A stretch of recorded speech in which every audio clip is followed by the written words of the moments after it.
नमस्कार शेतकरी मित्रांनो, खरीप पीक विमा 2025चा शेतकऱ्यांच्या खात्यामध्ये कधी पडणार याच्यावर आपण एक व्हिडिओ बनवला होता आणि त्याच्यामध्ये मित्र विचारत होते की मागचाच पीक विमा अजून मिळालेला नाहीये, तर आताचा कसा काय मिळणार। तर मित्रांनो, आताचे जे काही नवीन नियम आहेत त्या नवीन नियमानुसार आता मूग व उडीदसाठी 15 नोव्हेंबर पर्यंत जे काही अहवाल आहेत ते अहवाल पीक विमा कंपन्यांना सबमिट करायचे आहेत। त्याच्यानंतर तूर, कापूस व कांदा यांच्यासाठी 31 जानेवारी पर्यंत, तर कापसासाठी 28 फेब्रुवारी, तूर व कांदासाठी 31 मार्च पर्यंत अहवाल जमा करायचा असतो।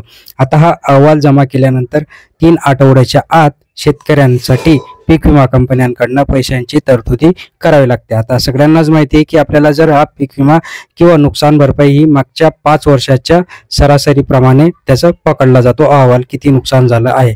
त्याच्यानंतर 50% पेक्षा जास्त नुकसान झालं असेल आणि 100%च्या आत असेल तर पीक विमा कंपन्या 3 आठवड्याच्या आत शेतकऱ्यांना पैसे देणं बंधनकारक असतं।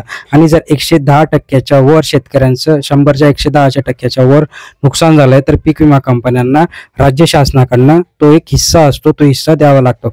आता याच्यामध्ये पीक विमा कंपन्या, आपण मागचे जे काही सगळे रेकॉर्ड बघितले पीक विमा कंपन्यांचे, तर ते पीक विमा कंपन्या 3 आठवड्यात कधीच शेतकऱ्यांच्या खात्यात पीक विमा टाकत नाही, त्याला नेहमीच विलंब होत असतो। त्याच्यामुळे आपण असंच धरून चालूया की डिसेंबरच्या एंडिंग पर्यंत शेतकऱ्यांना मूग व उडदाचा पीक विमा, खरीप पीक विमा मिळणार। त्याच्यानंतर कांदा व तुरीचा 31 मार्च पासून 3 आठवडे, त्याच्या पुढे म्हणजे एप्रिल ते मे पर्यंत मिळणार। मित्रांनो, धन्यवाद।